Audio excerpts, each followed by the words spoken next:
Hi hello welcome back to our channel. ఈరోజు అయితే మంచి డిజైనరీ హ్యాండ్స్ అయితే స్టిచ్చింగ్ అయితే చూపిస్తానండి. సో ఇక్కడ అయితే double layer cut work hands అయితే స్టిచ్చింగ్ చేశాను. సో ఇది వచ్చేసి శారీలో బ్లౌజ్ ప్లస్ లైనింగ్ అండి. సో నేను ఆల్రెడీ లైనింగ్ అని అయితే కట్ చేశాను. హ్యాండ్ లెంత్ వచ్చేసి 10 ఇంచెస్, హ్యాండ్ లూజ్ వచ్చేసి 7 ఇంచెస్ ప్లస్ 2 ఇంచెస్ అయితే లూజ్ కోసము. ఇది వచ్చేసి మెయిన్ క్లాత్ అండి. సైడ్కి కొంచెం జాయింట్స్ అయితే పడతాయి. ఇది శారీలో అయితే శారీకి పళ్ళుకి బ్లౌజ్కి మిడిల్లో అయితే ఈ క్లాత్ వచ్చింది. క్లాత్ అనేది వేస్ట్ చేయడం ఎందుకు అనేసి అయితే ఇక్కడ కట్ వర్క్ అయితే పెట్టేస్తున్నాను. సో మనకి కట్ వర్క్ చేసుకోవాలంటే క్యాన్వాస్ అనేది ఉంటేనే నీట్గా అయితే వస్తుంది. క్యాన్వాస్ లేకున్నా పర్లేదు, కానీ క్యాన్వాస్గా ఉంటే అయితే ఫినిషింగ్ అనేది నీట్గా వస్తుంది. సో ఇక్కడ హ్యాండ్కి వచ్చేసి ఒకటి మళ్ళీ పింక్ కలర్ ఉంది కదా, దాంతో అయితే ఇంకొకటి 2 లేయర్స్. సో ఇక్కడ హ్యాండ్లో 7 ఇంచెస్ ఉంది కదా, extra 2 inches, totally 9 inches marking చేశాను. ఇక్కడ లెంత్ వచ్చేసి 1.5కి అయితే మార్కింగ్ చేస్తున్నాను. సో 2 హ్యాండ్స్కి ఒకటి మళ్ళీ ప్లస్ ఎక్స్ట్రా డబుల్ లేయర్ కోసం అయితే ఇంకొక 2 పీసెస్ కావాలి కాబట్టి నేనైతే ఇక్కడ 4 పీసెస్ అయితే మార్కింగ్ చేసుకొని ఇలా లైన్గా అయితే కటింగ్ చేస్తున్నాను. సో మనకి క్యాన్వాస్ ఉంటే నీట్గా ఉంటుంది. ఇక్కడ అయితే 1.5 ఇంచు క్యాన్వాస్ తీసుకున్నాను. 1 ఇంచ్ అయినా కూడా సరిపోతుంది. సో ఇలా మనం స్ట్రైట్గా మనకి 4 పీసులు కావాలి కాబట్టి 4 పీసులు అయితే కటింగ్ చేసి పెట్టేసుకున్నాను. చూస్తున్నారు కదా, మనకి ఇక్కడ క్యాన్వాస్ అనేది వన్ సైడ్ వచ్చేసి షైనింగ్ ఉంటుందండి. సో షైనింగ్ ఉన్నది క్లాత్కి పేస్ట్ చేసుకోవాలి. ఇక్కడ మనము ఇలా కటింగ్ చేసుకున్న తర్వాత దీనికి ఈ క్యాన్వాస్కి మిడిల్లో అయితే ఒక లైన్ అనేది డ్రా చేసుకోవాలి. సో నేనైతే ఇక్కడ ఇంతకుముందు అయితే రాంగ్లో డ్రా చేశాను. సో చూసుకొని అయితే డ్రా చేసుకోవాలండి. ఈ క్యాప్ వచ్చేసి జ్యూస్ బాటిల్ క్యాప్. సో కరెక్ట్గా అయితే కట్ వర్క్కి అయితే సరిపోతుందండి మెజర్కి. నేను ఇంకో వీడియోలో కట్ వర్క్ మెజర్మెంట్స్తో ఎలా చేసుకోవాలనేది కూడా చూపిస్తాను. సో ఇక్కడ టేబుల్ పైన అయితే పెన్ ఇంకో మొత్తం అంటిపోయిందండి. సో అందుకే మళ్ళీ క్లాత్ అయితే పెట్టేశాను. ఈ బ్లౌజ్ వల్ల మిషన్ టేబుల్కి అంతా మరకలు వచ్చేసినాయి. సో ఇలా క్యాప్ ఆఫ్ పెట్టుకుంటే అయితే మనకి కట్ వర్క్కి అయితే కరెక్ట్గా సరిపోతుందండి. నేను చూసారు కదా, ఇక్కడ క్యాప్కి మిడిల్లో ఒక మార్కింగ్ అయితే పెట్టేసుకున్నాను. అలాగే క్యాన్వాస్ పైన కూడా ఆ మిడిల్కి అయితే లైన్ చేశాను. సో ఇక్కడ క్యాప్ క్యాన్వాస్ మీద పెడితే మనకి కరెక్ట్గా సరిపోయింది. సో స్టిచ్చింగ్ చేసుకోవడానికి ఈజీగా ఉండాలి, మళ్ళీ దానికి జాయింటింగ్ చేయడానికి క్లాత్ క్యాన్వాస్ అనేది కావాలి కాబట్టి మనం కరెక్ట్గా కాకుండా కొంచెం ఎక్స్ట్రా తీసుకున్నా పర్లేదు. నెక్కి అయితే ఎగ్జాక్ట్గా అయితే ఉండాలి. సో ఇలా హ్యాండ్స్కి తీసుకున్నప్పుడు కొంచెం ఎక్కువగా ఉన్నా పర్లేదు. సో ఇక్కడ వచ్చేసి మిగిలిన అంటే 4 లేయర్స్ ఉన్నాయి కదా, సో 4 లేయర్స్కి అయితే నేను మొత్తం అయితే ఇలా షేప్ అయితే డ్రా చేసుకుంటున్నాను. సో చూసారు కదండి, ఫైనల్లీ అయితే 4 లేయర్స్ పైన అయితే మార్కింగ్ అయితే చేసుకున్నాను. ఇలా మార్కింగ్ అనేది చేసుకున్న తర్వాత మనం క్లాత్కి అయితే ఐరన్ చేసుకుంటూ అయితే నీట్గా ఉంటుంది. సో ఇలా మనము దానికి షైనింగ్ అనేది ఉంది కదా, ఆ షైనింగ్ వచ్చేసి క్లాత్కి పెట్టుకోవాలి. సో నాకు ఇక్కడ హ్యాండ్కి జాయింటింగ్ అనేది ఉంది కాబట్టి ఇలా రాంగ్ డైరెక్షన్లో అయితే ఇలా క్యాన్వాస్ పెట్టుకోవాలి. క్యాన్వాస్కు షైనింగ్ ఉన్నది క్లాత్ పైన పెట్టుకోవాలి. సో ఇలా చూస్తున్నారు కదా, ఇది ఒకటి అయితే హ్యాండ్కి అంటే ఎల్లో కలర్ కాంబినేషన్ కూడా చూపిస్తున్నాను. ఎల్లో కలర్ హ్యాండ్ మెయిన్ పీస్కి అయితే ఒకటి, ఇలా ఆపోజిట్ కలర్ అంటే పింక్ కలర్ వచ్చింది కదా, దానికైతే ఒకటి. సో దానికి కూడా లైనింగ్ అనేది కంపల్సరీగా తీసుకోవాలి. ఇక్కడ మనకి క్యాన్వాస్ అయితే ఎంత కటింగ్ చేసుకున్నామో దాని అంతా అయితే మనము ఇలా లైనింగ్ కూడా కటింగ్ అయితే చేసుకోవాలి. 2 లేయర్స్ కాబట్టి 2 పీసెస్ అయితే కటింగ్ చేసుకోవాలి. మనకి ఎక్స్ట్రా అయితే ఏం అవసరం లేదండి. క్యాన్వాస్ ఎంత ఉందో అంత అయితే కటింగ్ చేసుకుంటే సరిపోతుంది. అలాగే నా ఛానల్ని ఇంకా సబ్స్క్రైబ్ చేసుకునే వాళ్ళైతే సబ్స్క్రైబ్ అయితే చేసుకోండి. ఇలా క్యాన్వాస్ని అయితే ఇలా పేస్ట్ ఐరన్ అయితే చేసుకోవాలండి. ఐరన్ అనేది చేసుకుంటే మనకి స్టిచ్చింగ్ చేసుకోవడానికి అయితే ఈజీగా ఉంటుంది. సో ఇక్కడ రాంగ్ సైడ్ ఏది రైట్ సైడ్ ఏది అనేది అయితే చూసుకొని మరి అయితే ఐరన్ చేసుకోవాలి. నేనైతే ఇక్కడ ఐరన్ చేశానండి. సో ఐరన్ చేసిన తర్వాత అయితే ఇలా ఉంది కదా. సో ఇప్పుడు స్టిచ్చింగ్ చేసుకోవడానికి అయితే చాలా ఈజీగా అయితే చేసేసుకోవచ్చు. సో ఇక్కడ ఇది అయితే దీనికి కాబట్టి దీని మెయిన్ క్లాత్ కూడా మనము కటింగ్ చేసుకుంటే స్టిచ్చింగ్ అనేది చేసేసుకోవచ్చు. సో ఇక్కడ మనకి క్లాత్ నేను నెక్కి కూడా డిజైన్ చేశానండి ఆల్రెడీ. అది స్టిచ్చింగ్ కూడా దీని కింద డిస్క్రిప్షన్లో యాడ్ చేశాను. సో వీడియో అయితే లెంతీ అవుతుందనేసి అయితే అది వేరేగా అప్లోడ్ చేశాను. సో దాని వీడియో కూడా నేను కింద డిస్క్రిప్షన్లో యాడ్ చేస్తాను. అలాగే నా ఛానల్ని అయితే సబ్స్క్రైబ్ చేసుకోండి. సబ్స్క్రైబ్ చేసుకున్న వాళ్ళైతే లైక్ చేయడం అయితే మర్చిపోకండి. సో ఇప్పుడైతే స్టిచ్చింగ్ అయితే చేసేసుకుందాము. సో దానిది అయితే మనము సపరేట్గా పెట్టేసుకొని 1 బై 1 అనేది స్టిచ్చింగ్ చేసుకోవాలి. ఇలా లైనింగ్ అనేది ఉంది కదండి, మనం ఈ లైనింగ్ని అయితే మెయిన్ క్లాత్కి ఒరిజినల్ వైపు అయితే పెట్టుకోవాలి. మనము పేస్ట్ చేసిన క్యాన్వాస్ అనేది పై వైపుకి ఉండాలి. సో క్లాత్ పైన మెయిన్ క్లాత్ పైన కరెక్ట్గా సెట్ చేసుకొని ఇలా పిన్స్ పెట్టేసుకొని స్టిచ్చింగ్ చేసుకుంటే క్లాత్ అనేది కదలకుండా ఈజీగా అయితే ఉంటుంది. ఆల్రెడీ మనం క్యాన్వాస్ పైన అయితే మార్కింగ్ అనేది ఉంది కదా. సో మార్కింగ్ ఎలా ఉందో అలా స్టిచ్చింగ్ చేసుకుంటే అయితే కంప్లీట్ అయిపోతుందండి. మనకి ఇలా టర్నింగ్ సర్కిల్ తిరిగేటప్పుడు అయితే నీడిల్ అనేది కిందికే ఉంచుకొని మనము స్టిచ్చింగ్ చేసుకోవాలి. సో నేనైతే ఇక్కడ హ్యాండ్ ఈజీగా తిరగాలి అంటే టెన్షన్ అయితే కొంచెం పైకే పెట్టేసి ఇలా పట్టుకుంటే అయితే మనకి ఒక హ్యాండ్తో అయితే టెన్షన్ పట్టుకోవాలి, ఒక హ్యాండ్తో అయితే క్లాత్ తిప్పేసుకుంటూ ఇలా స్టిచ్చింగ్ అనేది చేసుకుంటే ఈజీగా అయితే అయిపోతుంది. సో మనం ఇక్కడ స్టిచ్చింగ్ చేసేటప్పుడు అయితే హ్యాండ్ కంపల్సరీగా హ్యాండ్తో అయితే తిప్పుతూ ఉంటేనే మనకి వర్క్ అనేది నీట్గా వస్తుంది. సో ఇక్కడైతే 1 హ్యాండ్ అనేది కంప్లీట్ అయిపోయింది కదా. సో సెకండ్ హ్యాండ్ కూడా ఇలా సెకండ్ హ్యాండ్ మెయిన్ క్లాత్ పైన ఇలా లైనింగ్ వేసుకోవాలి. మనకి క్యాన్వాస్ అనేది పైకి ఉండాలండి. సో అప్పుడు పైకి ఉంటే అయితే మనము ఇలా రివర్స్ వేసుకునేటప్పుడు అయితే అది క్యాన్వాస్ అనేది బయటికి కనబడకుండా లోపలికి అయితే వెళ్ళిపోతుంది. సో మనము క్లాత్ సెట్ చేసుకునేటప్పుడు కూడా కరెక్ట్గా సెట్ చేసుకొని అయితే స్టిచ్చింగ్ చేసుకోవాలి. ఇక్కడ కొంచెం మెయిన్ క్లాత్ ఎక్స్ట్రా ఉంది కదా, అదైతే కటింగ్ చేసుకోవాలి.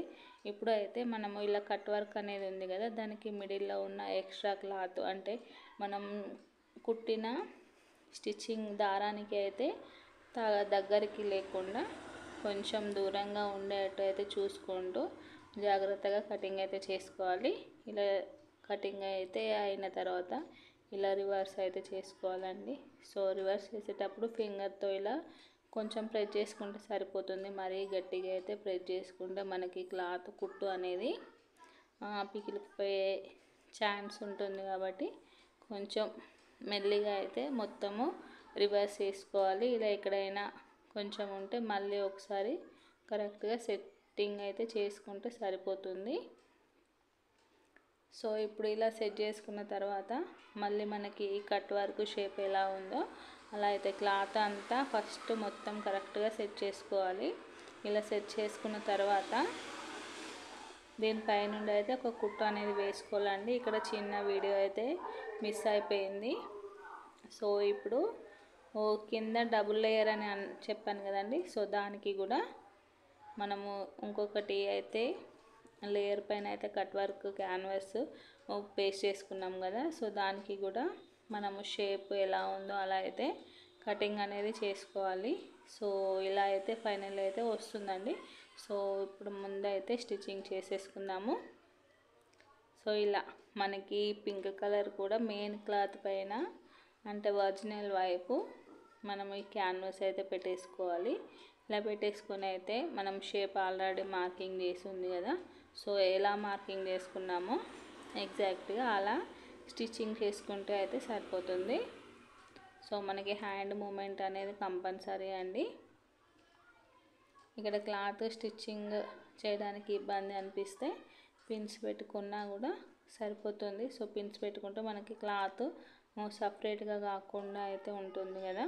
సో ఇలా హ్యాండ్తో అయితే తిప్పుకుంటూ మనకి రౌండ్ షేప్ తిరగాలి అంటే హ్యాండ్ మూమెంట్ కూడా కంపల్సరీగా ఉండాలి. సో కొంచెం ప్రాక్టీస్ అనేది చేస్తే మనకి హ్యాండ్ మూమెంట్ అనేది ఈజీ అయిపోతుంది.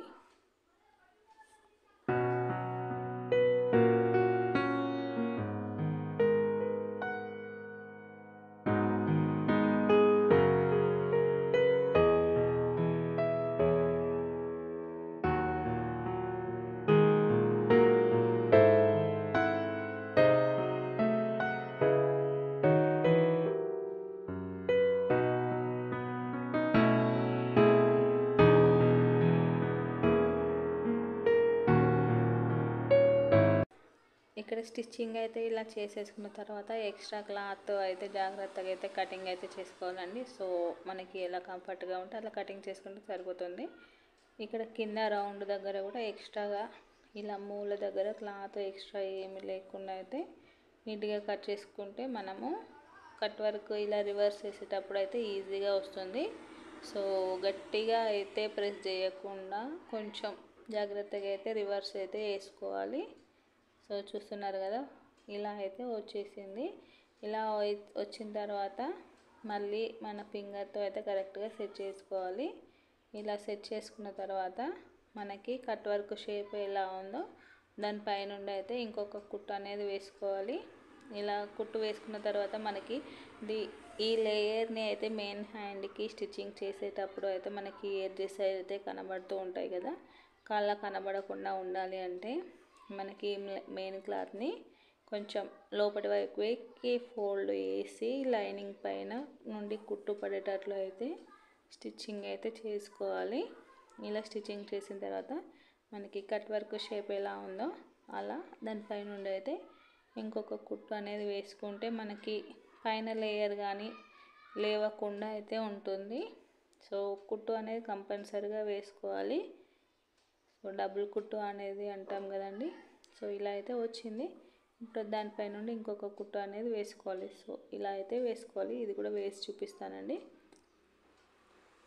సో ఫస్ట్ వేసిన దానికంటే ఇది అయితే కొంచెం జాగ్రత్తగా అయితే వేసుకోవాలి. మనకి ఏదైనా కూడా 1-2 సార్లు చేస్తుంటేనే ఈజీ అయితే అనిపిస్తుంది. సో ఫస్ట్ సారి ఏదైనా కూడా కొంచెం ఇబ్బందిగానే అనిపిస్తుంది. సో ఇది కావాలి అంటే మనము పైన రౌండ్ ఎలా ఉందో అలా అయినా పెట్టుకోవచ్చు, లేదు అంటే కొంచెం ఆపోజిట్ అయినా పెట్టుకోవచ్చు. సో ఇక్కడ చాయిస్ అనేది మనదే అండి. మనము స్ట్రైట్గా అయినా పెట్టుకోవచ్చు, ఆపోజిట్గా అయినా పెట్టుకోవచ్చు. నేనైతే ఇక్కడ ఆపోజిట్గా అయితే పెట్టేస్తున్నాను. పైన ఉన్న సర్కిల్కి అయితే ఇలా కింద ఉన్న సర్కిల్ అనేది ఆపోజిట్ లాగా వచ్చేట్టు అయితే సెట్ చేసుకొని స్టిచ్చింగ్ అయితే చేసుకోవాలి. సో ఇది స్టిచ్చింగ్ చేసుకోవాలి అంటే మనకి పైన ఉన్న లేయర్కి అంటే ఎల్లో కలర్ అనేది ఉంది కదండి, సో దానికి అయితే ఫస్ట్ కింద ఉన్న ఎడ్జ్ను దానికి కరెక్ట్గా పెట్టేసుకొని ఈ పైన ఉన్న లేయర్కి అండ్ కింద ఉన్న లేయర్కి అయితే కరెక్ట్గా సెట్ అయ్యే చూసుకొని కుట్టు వేసుకోవాలి. అంటే కింది లేయర్కి ఎడ్జ్ పైన నుండి అయితే వస్తుంది. మనకి క్లాత్ అనేది ఊడిపోకుండా ఉండాలి కాబట్టి కింద ఉన్న లేయర్కి అయితే ఎడ్జ్ పై నుండి స్టిచ్చింగ్ చేసుకోవాలి. మనకి ఓన్లీ కట్ వర్క్ అనే సర్కిల్ మాత్రమే కనబడేటట్టు కరెక్ట్గా చూసుకోవాలి. ఇలా నేను 1.5 ఇంచ్ పెట్టాను కదండి, 1.5 ఇంచ్ అయితే ఓన్లీ సర్కిల్ మాత్రమే కనబడుతుంది. సో మనకి మరి లోపలికి ఎక్కువ క్లాత్ అనేది ఏమీ లేకుండా కరెక్ట్ సెట్ చేసుకొని కింది లేయర్కి ఎడ్జ్ పై నుండి అయితే చూసుకోవాలండి. కొంచెం ఎక్కువ క్లాత్ ఉంటే మనకి కింద కట్ వర్క్ అనేది ఎక్కువగా కనబడుతుంది. సో నేనైతే ఇక్కడ ఓన్లీ సర్కిల్ మాత్రమే కావాలి అనుకున్నాను కాబట్టి అలా అయితే స్ట్రైట్గా అయితే ఒక కుట్టు వేసుకున్నాను. చూసారు కదా, ఎడ్జ్ పై నుంచి అయితే వేసాను. ఇప్పుడు మనకి ఈ కట్ వర్క్ షేప్ ఉంది కదండి, సో మనకి అది లేవకుండా ఉండాలి అంటే సేమ్ యాజ్ టీజ్గా కట్ వర్క్ షేప్ ఎలా ఉందో అలా సర్కిల్ లాగా అయితే మనము స్టిచ్చింగ్ అనేది వేసుకోవాలి.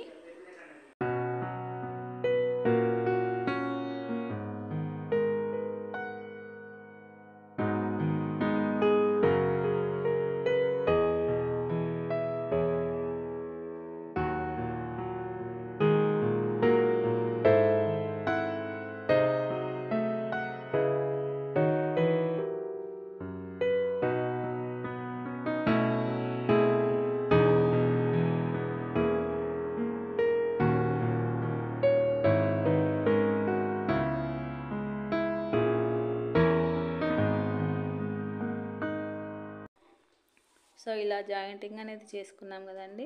అలాగే ఇంకో హ్యాండింగ్ కూడా చేసేసి చూపిస్తాను.